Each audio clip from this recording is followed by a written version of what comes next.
ఓం విఘ్నేశ్వరాయ నమ. శ్రీమద్ భాగవతము 96వ అధ్యాయము. కుచేల ఉపాఖ్యానము. శ్రీకృష్ణ పరమాత్మ ఒకనాడు రుక్మిణీదేవి మందిరంలో కూర్చుని ఉన్నాడు. ఎంతో సంతోషంగా రోజులు గడిచిపోతున్నాయి. కానీ శ్రీకృష్ణ భగవానుడితో చదువుకున్న ఒక వ్యక్తి ఉన్నాడు. ఆయన పేరు కుచేలుడు. కానీ సంప్రదాయంలో కుచేలుని గురించి ఒక తప్పు కథ ప్రచారంలో ఉంది. అది ఎలా వచ్చిందో తెలియదు. కృష్ణుడికి తెలియకుండా ఒక రోజున అరణ్యంలో కుచేలుడు అటుకులు తిన్నాడని, అందుకే అంత దరిద్రం అనుభవించాడని, ఆ తరువాత శ్రీకృష్ణ పరమాత్మ ఆయనకు ఐశ్వర్యం ఇచ్చాడని అంటారు. కానీ భాగవతంలో కుచేలుని గురించి అలా చెప్పలేదు. కుచేలుని గురించి వ్యాసుల వారు, పోతన గారు చాలా గొప్పగా మాట్లాడారు. వ్యాధవ్యాస కుమారుడైన శుకుడు అభిమన్యుని కుమారుడైన పరీక్షిత్తును చూసి, ఓ రాజా, ఆ కుచాలుడు ఎటువంటి వాడో నీకు చెబుతాను విను అని కుచేలుని గురించి చెప్తున్నాడు. కుచేలుడు అపారమైన మానాభిమానాలు కలిగినవాడు. యాచన చేయటానికి సిగ్గు విడిచిపెట్టాలి. కానీ కుచేలుడు అలా సిగ్గు విడిచిపెట్టినవాడు కాదు. మానాభిమానాలు ఉన్నవాడు. గొప్ప బ్రాహ్మణ తేజస్సు ఉన్నవాడు. విజ్ఞాని. ఆయన నిరంతరము బ్రహ్మమందు రమించే మనసున్నవాడు. లోకమందు ఈశ్వరుని దర్శనము చేయగలిగిన సమర్థుడు. మహానుభావుడికి మహానుభావుడికి ధర్మం అంటే మహా ఇష్టము. విశేషించి ఆయన గొప్ప బ్రహ్మజ్ఞాని. తనకేమీ లేకపోయినా దరిద్రంలో అన్నీ ఉన్నాయని తృప్తిగా ఉన్నవాడు. ఈశ్వరుడు తనకు ఫలానిది ఇవ్వలేదు అని అనడం తెలియనివాడు. అంతటి మహాభక్తుడు గోవిందుని సకుడు. అలాంటి కుచేలుడు అంత దరిద్రం అనుభవిస్తున్నా ఎప్పుడూ కృష్ణ భగవానుడి దగ్గరకు వెళ్ళి చెయ్యి చాపి, కృష్ణ నాకు సహాయం చేస్తావా అని అడగలేదు. కుచేలుని భార్య అనురక్త. కుచేలుడు ఎలా ప్రవర్తిస్తాడో తాను కూడా అలా ప్రవర్తించే సహధర్మచారిణి. గొప్ప భాగవత ధర్మము తెలిసిన తల్లి. ఆమె ఒక రోజున భర్తతో, మహానుభావ, ఆకలేస్తే మీరు ఓర్చుకుంటారు, నేను ఓర్చుకుంటాను. పిల్లలు ఆకులతో చేసిన డొప్పలు చేతపట్టుకొని 10 మార్లు ఆకలేస్తుంది అమ్మా అంటే, అన్నం పెట్టలేకపోయానే అని అమ్మ బాధపడుతుందేమోనని ఆకలితో నా వంక చూస్తూ నాలుకతో పెదాలు తడుపుకుంటున్నారు. మీకు ఐశ్వర్యభ్రాంతి లేదు, కానీ బిడ్డలను పోషించాలి కదా. కాబట్టి మీరు పాటిస్తానంటే ఒక సలహా చెప్తాను.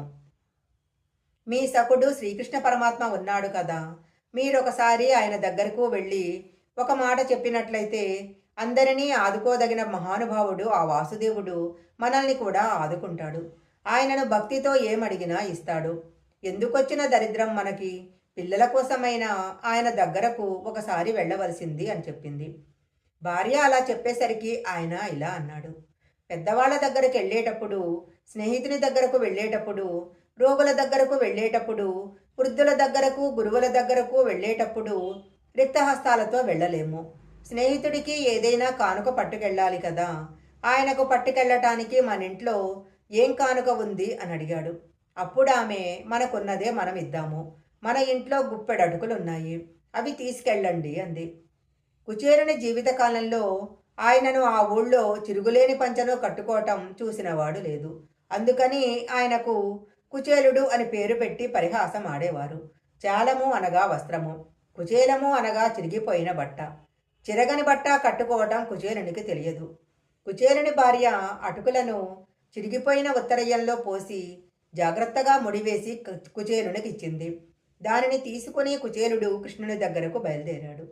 కుచేలుడు చిరిగిపోయిన బట్టలతో, చెమట కంపుతో, రథాల నుండి వస్తున్న ధూళంతా వంటి మీద పడిపోయి దుర్వాసన వచ్చే స్థితిలో ఆయన నడిచి నడిచి చివరకు ద్వారకా నగరం చేరుకున్నాడు. ఏం తిన్నాడో ఏం తినలేదో ఈశ్వరునికే ఎరుక. ద్వారకా పట్టణ సౌందర్యాన్ని చూసి ఆశ్చర్యపోయాడు. తన సకుడైన గోవిందుడు ఎక్కడ ఉన్నాడోనని వాకప్ చేసి కృష్ణ భగవానుడు ఉన్న ఇంటిని తెలుసుకున్నాడు. ఇంటి ముందు పెద్ద శూలాలు పట్టుకొని బాటులు కాపలా కాస్తున్నారు. తన స్థితిని చూసి లోపలికి రానిస్తారో రానివ్వరో, కృష్ణ పరమాత్మ తనను గుర్తుపడతాడో పట్టడో అనుకున్నాడు. రాజభటులకు ఏదైనా కానుకిచ్చి లోపలికి వెళదాము అంటే తన దగ్గర కృష్ణునికి ఇవ్వటానికి తెచ్చిన అటుకులు తప్ప ఇంకొకటి లేవు. కాబట్టి ఇప్పుడు వాసుదేవుడిని చేరటానికి వాసుదేవుడే ఆధారము. అలా అనుకుని సౌదం దగ్గరకు వెళ్ళి తెర తీసి భటులను చూశాడు. భటులు ఎవరు కావాలి అని అడిగారు. అప్పుడు శ్రీకృష్ణ పరమాత్మ నా స్నేహితుడు అని చెప్పాడు. అప్పుడు వాళ్ళు ఆయనను యగాదిగా చూశారు. పాపం ఆయన చాలా దయానీయమైన స్థితిలో కనిపించాడు. కానీ ద్వారకానగరంలో ఉన్న కృష్ణ పరమాత్మ ఎలాంటి వాడో అక్కడున్న ద్వారపాలకులకు తెలుసు. అందుకని వారు కృష్ణ పరమాత్మతో, అయ్యా, మీకోసము చాలా పేద బ్రాహ్మణుడు మీ స్నేహితుడని చెప్పి మిమ్మల్ని కలుసుకోవటానికి ద్వారం దగ్గర నిరీక్షిస్తున్నాడు అని చెప్పారు. అప్పుడు కృష్ణ పరమాత్మ రుక్మిణీదేవి మందిరంలో అమ్మవారితో ఆస్యోక్తులాడుతూ ఉన్నాడు. తెర తీసేసరికి దూరంగా రాజద్వారం దగ్గర నిలబడి ఉన్న కుచేరుడు కనిపించాడు. కుచేరుని అంత దూరంలో చూసి, కుచేలా ఎప్పుడొచ్చావు అని పలకరిస్తూ ఒక్కసారి మంచం మీద నుంచి కిందికి దూకి పరిగెత్తుకుంటూ వెళ్ళి కుచేరుడిని గట్టిగా కౌగిలించుకున్నాడు. కుచేలా, ఎన్నాళ్లకు చూశానయ్యా నిన్ను, లోపలికి రావలసింది అని కుచేరుని చేయి పట్టుకొని గబాగబా లోపలికి తీసుకొచ్చాడు. అక్కడ ఒక్క పానుపుంది. రుక్మిణీదేవి తాను తప్ప ఇంకెవరూ ఆ పాన్పును ముట్టరు. అలాంటి హంసతులికా తల్పం మీద కుచేరుని కూర్చోబెట్టాడు. రుక్మిణీదేవిని పిలిచి బంగారు చెంబుతో నీళ్లు తెప్పించి ఆయన కాళ్ళ కింద పళ్ళెం ఉంచి ఆదిలక్ష్మి అయిన రుక్మిణీదేవి నీళ్లు పోస్తుండగా శ్రీకృష్ణ పరమాత్మ కుచేరుని కాళ్ళు కడిగాడు. ఏ తల్లి కనుచూపు చివరి తగిలితే ఐశ్వర్యం వస్తుందని లోకం కొలుస్తుందో అలాంటి లక్ష్మీదేవి నీళ్లు పోస్తుండగా సమస్త బ్రహ్మాండాలకు ఆధారభూతమైన కృష్ణ పరమాత్మ కాళ్ళు కడుగుతున్నాడు. శిరసు వంచి ఆ నీళ్లు తన శిరసు మీద, కిరీటం మీద చల్లుకున్నాడు. రుక్మిణీదేవి మీద చల్లాడు. అక్కడ ఉన్న వాళ్ళందరి మీద చల్లాడు. ఆయన ఎంతో దూరం నుంచి నడిచి వచ్చి అలసిపోయాడని ఆయన ఒంటి నిండా గంధం రాశాడు. ఒక విసనకర్ర తీసుకొని విసురుతున్నాడు. కృష్ణ పరమాత్మ చేసిన హడావుడికి రుక్మిణీదేవి ఆశ్చర్యపోయింది. ఆమె కూడా తామర పువ్వులతో చేసిన విసనకర్రను తెచ్చి కుచేరునికి విసురుతున్నది. ఆ గాలి ఒంటికి తగిలి ఆయన సేద తీరాడు. మంచి ధూపాన్ని ఆయనకు చూపించాడు. మణులతో కూడిన దీపాలతో ఆయనకు నీరాజనం ఇచ్చాడు. తరువాత ఎంతో సంతోషంగా కుచేరుని దగ్గర కూర్చున్నాడు. పరమ ఆప్యాయంగా కుచేరుని చేతులు తన చేతులతో పట్టుకొని స్నేహితుని వంక చూసి యోగక్షేమాలు అడిగాడు. కృష్ణ పరమాత్మ అలా ప్రవర్తించటము ఇంతకుముందు ఎప్పుడూ ఎవరూ చూడలేదు. ఏమాశ్చర్యము! ఇంతకు పూర్వం నారదుడు వచ్చినప్పుడు చూశాము, ఎందరో మహర్షులు వచ్చినప్పుడు చూశాము. అందరినీ దర్బారు హాలులో కూర్చోబెట్టి మాట్లాడేవాడు. అంతేకాని ఈ బ్రాహ్మణుడు చూస్తే దరిద్రుడిలా ఉన్నాడు. ఏం తపస్సు చేశాడో! మహాయోగులైన వారు తపస్సు చేస్తే తప్ప దొరకని పరమాత్మ ఈ వేళ బ్రాహ్మణునికి ఎంత సేవ చేశాడు. ఆ తల్పం మీద రుక్మిణీకృష్ణులు తప్ప ఇంకొకరు కూర్చోవటం మనం ఇంతవరకు చూడలేదు. ఈ పేద బ్రాహ్మణుడు దాని మీద కూర్చోవడమా? అసలు ఈయన ఎవరు అని వారంతా ఆశ్చర్యపోతున్నారు. అప్పుడు కృష్ణ పరమాత్మ కుచేలునితో, నువ్వు వివాహం చేసుకున్న స్త్రీ చాలా కాలం వేదం నమ్ముకొని వేదపాఠం చెప్పుకున్న బ్రాహ్మణ కుటుంబంలో జన్మించిన పిల్ల అని నేను విన్నాను. అలాంటి కుటుంబంలో పుట్టిన పిల్ల భర్తను అనుసరించి సుశీలయ్యి ఉంటుంది. నిన్ను చూస్తుంటే నీ మనసు భార్య యందు బిడ్డల యందు భ్రాంతి లేకుండా కేవలం సంసారంలో ఉండాలి కాబట్టి మాత్రమే ఉండి భార్యాబిడ్డలను చూడాలి కాబట్టి చూస్తున్నట్లున్నావు, అవునా అని అడిగాడు. పిమ్మట ఇద్దరూ కలిసి భోజనం చేశారు.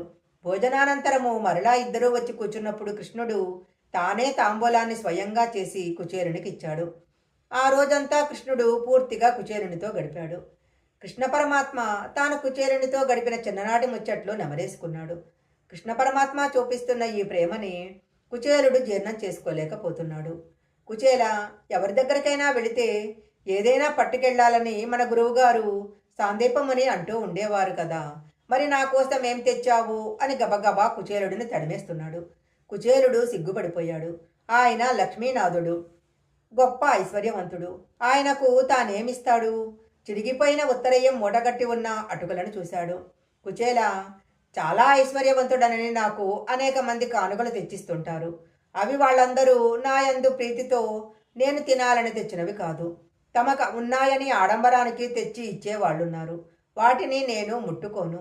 ఒక ఆకు గాని, ఒక పువ్వు గాని, పండు గాని భక్తితో తెచ్చిస్తే నేను వాటిని పుచ్చుకుంటాను. భక్తితో తెచ్చిన వాటికే నేను పెద్ద పీట వేస్తాను. ఆడంబరంగా తెచ్చిన వాటిని పక్కన పెట్టేస్తాను అని కుచేలుడు తెచ్చిన మూటలో ఉన్న అటుకులను తీసుకుని నోట్లో పోసుకున్నాడు. అలా పోసుకునేసరికి 14 భువన భాండాలలో ఉన్న సమస్త జీవరాశుల కడుపులో నిండి బ్రేవుమని తేంచాయి. కృష్ణుడికి ఇంకా ప్రీతి ఆగక మరొక పిడికడ తీసి పోసుకుంటున్నాడు. దీనిని రుక్మిణీదేవి చూసింది. వెంటనే వచ్చి కృష్ణ పరమాత్మ చెయ్యి పట్టుకొని, మీరు తిన్నది చాలు, ఇహలోకమందు 10 తరాలు తినడానికి కావలసిన ఐశ్వర్యము, భక్తి, జ్ఞానము, మోక్షము అన్నీ కుచేలునికి ఇచ్చేశారు. ఇంకొక పిడికెడు నోట్లో పోసుకుంటే మిమ్మల్ని కూడా కుచేలునికి ఇచ్చేస్తారు. ఇంకా చాలు అంది. ఆ తల్లికి అన్నీ తెలుసు. పరమాత్మ కుచేలుడిచ్చిన అటుకులను ఎందుకు స్వీకరించాడు? గత జన్మలో కుచేలుడు ఎంతో భక్తితో భగవంతునికి ఎన్నో సేవలు చేశాడు. ఎన్ని సేవలు చేసినా ఎప్పుడూ కూడా తన మనసులో ఈ కోరిక నాకు తీరితే బాగుండు అన్న కోరిక మాత్రం ఆయనకు లేదు. ఈశ్వరుని సేవ చేయటమే తన జీవితానికి ధన్యం అని చేశాడు. దాని వలన బ్రహ్మజ్ఞాని అయ్యాడే కానీ ఆయనకు మనసులో ఎలాంటి కోరికలు లేవు.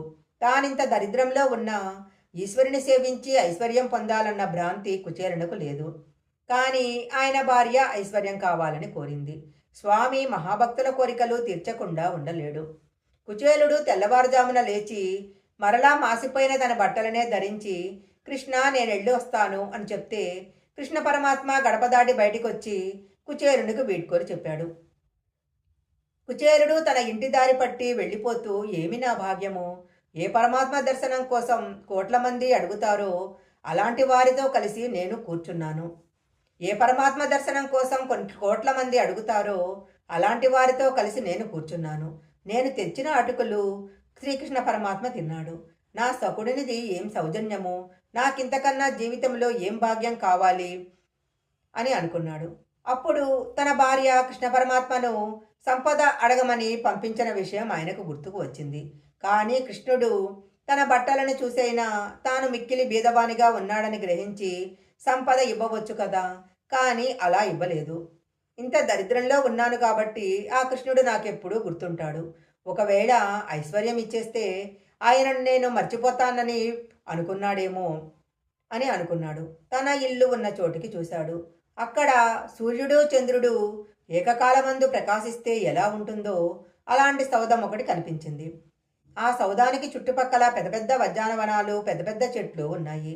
ఎంతోమంది పరిచారికలు అటు ఇటు తిరుగుతున్నారు. ఎక్కడ చూసినా రత్నరాశులు ప్రోగుబడి ఉన్నాయి.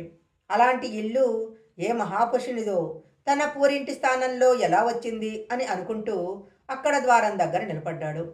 ఆయనను చూడగానే పరిచారికలు గబాగబా వచ్చి బంగారు పళ్ళెంతో ఆయన కాళ్ళు గడిగి ఆయనను మేళతాళాలతో లోపలికి తీసుకెళ్లారు. అది తన ఇల్లేనని తెలుసుకున్నాడు. తన భార్య పట్టు వస్త్రాలను కట్టుకొని అనేకమైన బంగారాభరణాలు ధరించి ఎదురుగా వచ్చి భర్త కాళ్లకు నమస్కారం చేసి, స్వామి, పూరిగుడిస స్వామివారి కృప వలన ఇలా అయిపోయింది అని చెప్పింది.